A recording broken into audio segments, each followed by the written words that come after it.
Hello, आप सबों को जय मसीह की। आज फिर हम परमेश्वर की ओर से भेंट कर रहे हैं और परमेश्वर का प्रेम है जो परमेश्वर हम सब से मिलकर हमसे बातें करके परमेश्वर हमारी सहायता करने के लिए हमारे साथ खड़े हैं। परमेश्वर पवित्र है और वो पवित्र परमेश्वर आज हमारे साथ है। और आज मैं एक विशेष वचन को लेकर आया हूँ जिसे परमेश्वर ने दिया है। इन दिनों में मेरे पास काफ़ी ऐसे फ़ोन्स आते हैं, काफ़ी ऐसे फ़ोन्स आते हैं जो ऐसे प्रेयर रिक्वेस्ट आते हैं जिसके विषय में आज मुझे लगा कि इस विषय में हमें परमेश्वर की ओर से बातें करना चाहिए और परमेश्वर ने भी मुझे इस वचन को दिया है।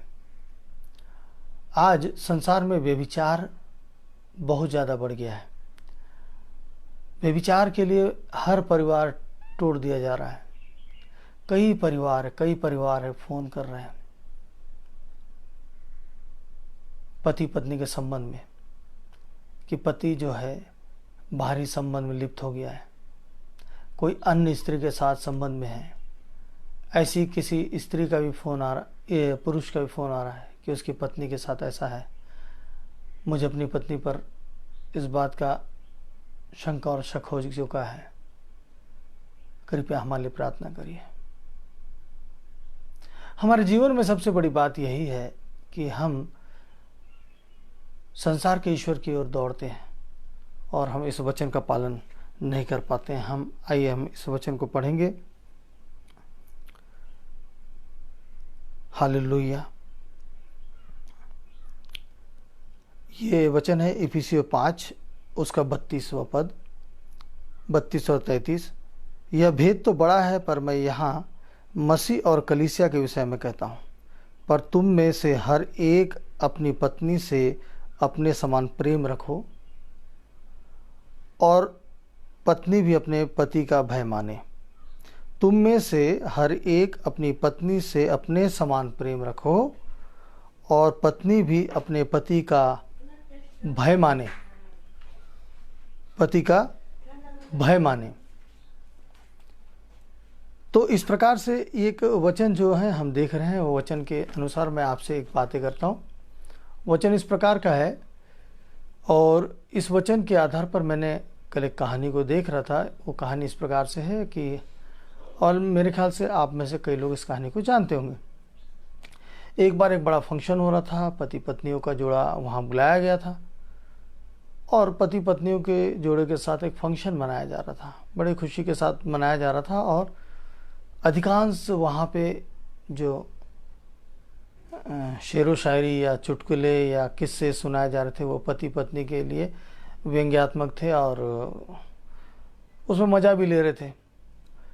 तो एक व्यक्ति को वो बात पसंद नहीं आई। उसको लगा कि नहीं, पति पत्नी एक मजाक करने का रिश्ता नहीं होता है, पति पत्नी का रिश्ता बहुत गंभीर होता है। क्यों न इस बात को साबित कर दिया जाए। तो वो सीधा स्टेज पे चला जाता है। वहाँ पे एक बोर्ड में एक बोर्ड में उस एक स्त्री को बुलाता है और बोलता है कि क्यों ना हम एक नया कुछ बात को देखें, नई बात को देखें। तो एक स्त्री को बुलाता है और बोलता है कि आइए हम सब मिलकर एक नए खेल को खेलें।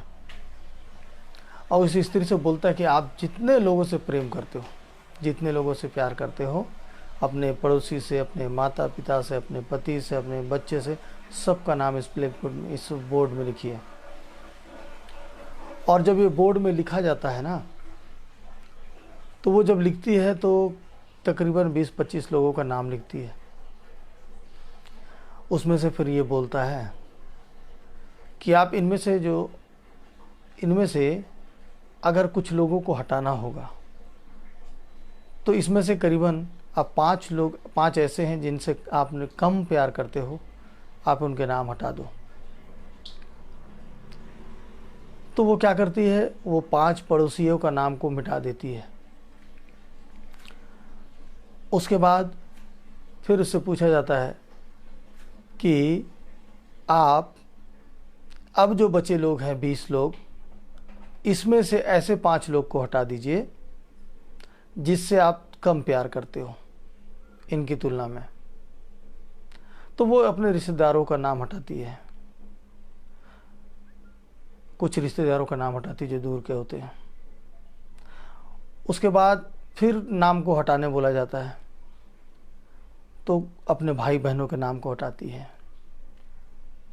ऐसे करते करते उसके पास अब 5 नाम बचते हैं।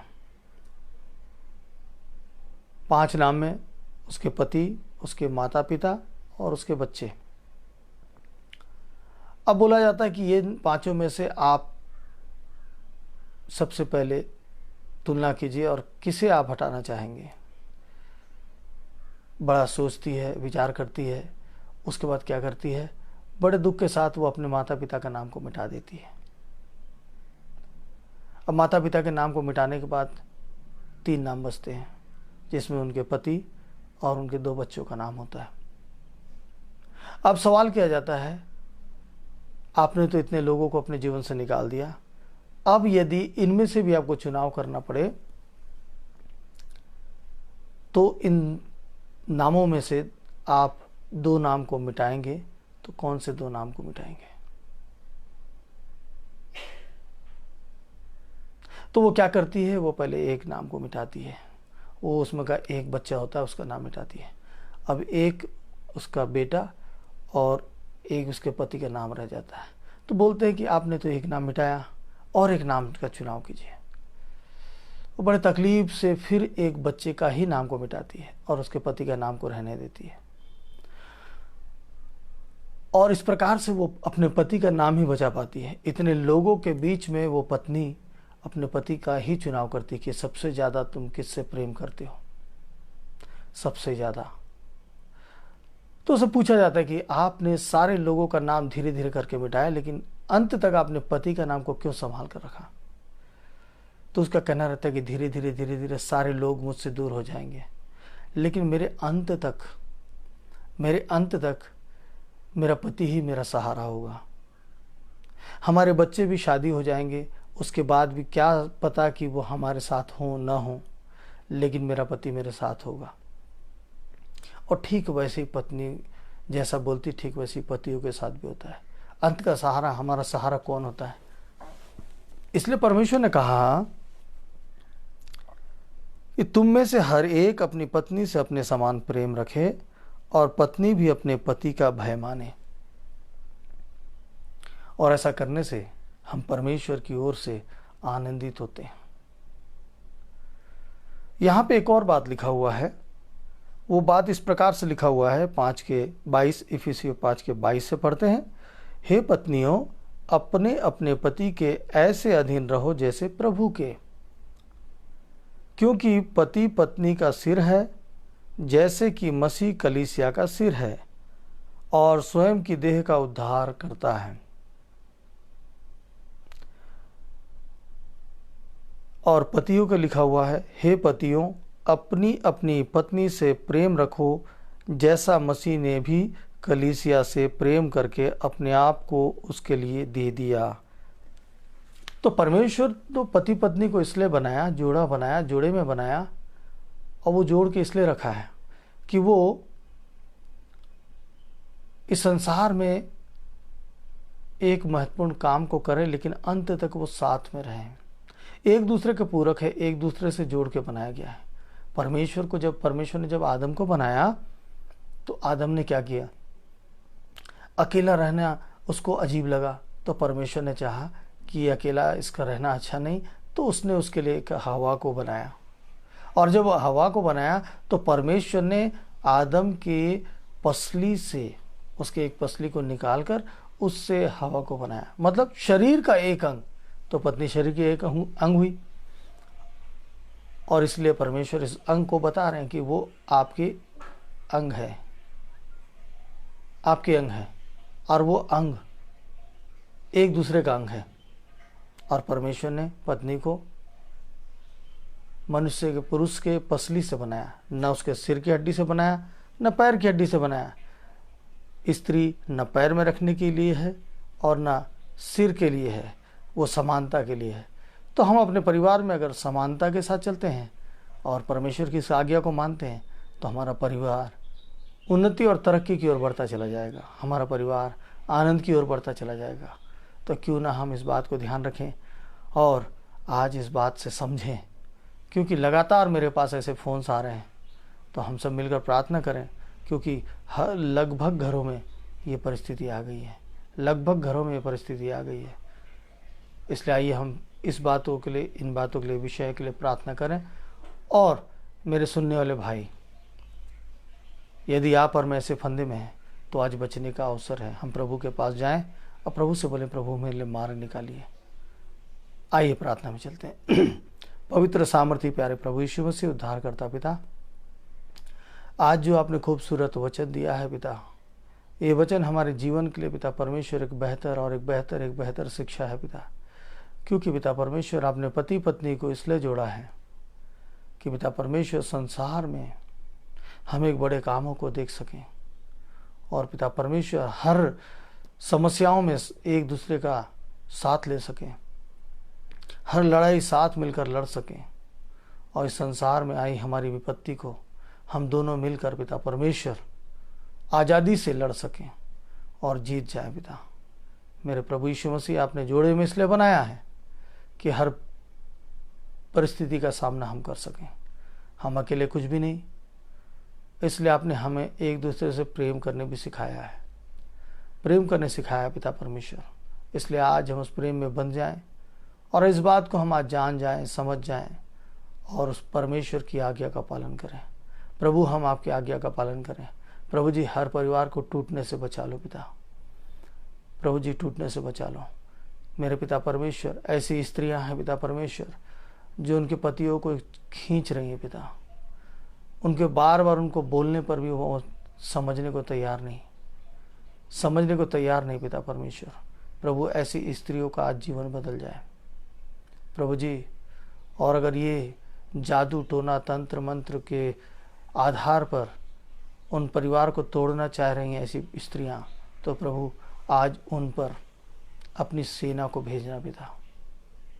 आज से पिता परमेश्वर उन स्त्रियों के ऊपर पिता परमेश्वर आपका आग उतर जाए, वो सेना पहुंचकर पिता परमेश्वर उनके ऊपर रोग, बीमारी और परेशानी और समस्या डालना शुरू करें पिता, ताकि पिता परमेश्वर वो दूसरे परिवार को तोड़ने ना पाए पिता परमेश्वर।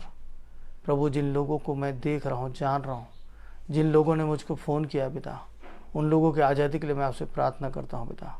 कृपया करके मेरी विनती और प्रार्थना को सुनिए पिता और पिता सहायता कीजिए। आपको लाखों बार धन्यवाद देता हूँ कि आपने प्रार्थना को सुना है। आपके पवित्र मीठे नाम से मांगता हूँ, आमीन आमीन।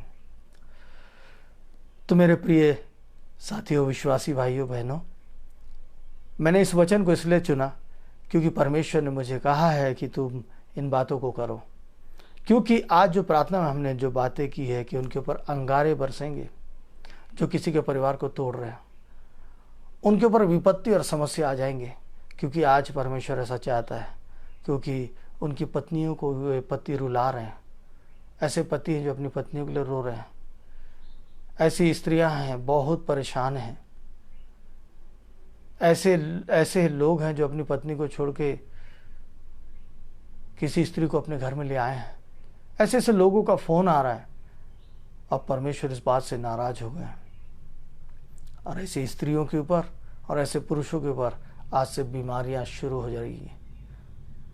अगर आप में से कोई ऐसा सोच रहे हैं कि ऐसा कुछ नहीं होता, तो आज आजमाना शुरू कर दीजिए, क्योंकि आज से वो विपत्ति आप लोग सबको दिखना शुरू हो जाएगा। परमेश्वर हमारा जीवित है और आज उसने जो वचन बोला है, ये वचन गंभीर है। क्योंकि ऐसी स्त्रियां आंसू बहा रही हैं, क्योंकि उनके छोटे बच्चे हैं, आंसू बहा रही हैं वैसे स्त्रियां, और वो आंसू को परमेश्वर ने देख लिया, चुन लिया है और उसने बोला, मेरे बेटे, आज तो इस बात को बताकर ताकीद कर दे, क्योंकि यहाँ से अब मेरा न्याय शुरू होता है। तो आप और मैं भी प्रार्थना करें कि ऐसे परिवार बचाया जाए। प्रभु आप सबकी सहायता करे और ऐसे कोई ना कोई वचन लेकर हम कल फिर मिलेंगे आपसे एक अच्छी कहानियों के साथ। आप सबको जय मसीह की।